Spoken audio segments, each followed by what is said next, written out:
ملګرو چټ جی پي ټي اوس د ایمیل له لارې د لاسرسي وړ شو. هغه خلک چې په افغانستان کې وو نشول کولی د چټ جی پي ټي اکاونټ جوړ کړي، اوس په اسانۍ سره کولی شي د چټ جی پي ټي اکاونټ جوړ کړي. نو د دې لپاره مونږ ځو پلی سټور یا هم اپل سټور ته، هلته سرچ بار کې لیکو چټ جی پي ټي. له هغه وروسته انسټال وهو. هر کله چې دا انسټال شي مونږ دا اپ اوپن کوو، مونږ ته به دغسې یو صفحه راشي. له هغې وروسته به مونږ مختلف اپشنونه ولرو، که څوک د ګوګل اکاونټ سره وصل کوي یا اپل اکاونټ سره وصل کوي او یا هم غواړي په خپل ایمیل د چټ جی پي ټي اکاونټ جوړ کړي، یو انتخابوي. دلته مونږ ګوګل اکاونټ انتخابوو. له هغه وروسته خپل ایمیل انتخابوو.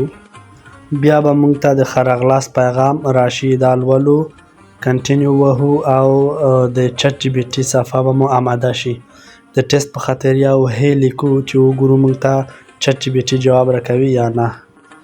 چټ جی پي ټي څخه مونږ په مختلفو ځایونو کې استفاده کولی شو، خو بالخصوص د امازون دپاره چټ جی پي ټي او یا هم چټ جی پي ټي ته ورته نور اے آی بیخي لازم دي، ځکه مونږ اکثره وخت د پروډکټ د ټایټل، ډسکرپشن، بولټ پوینټس او یا هم د سرچ کیورډز د انتخابولو په خاطر له چټ جی پي ټي څخه استفاده کوو.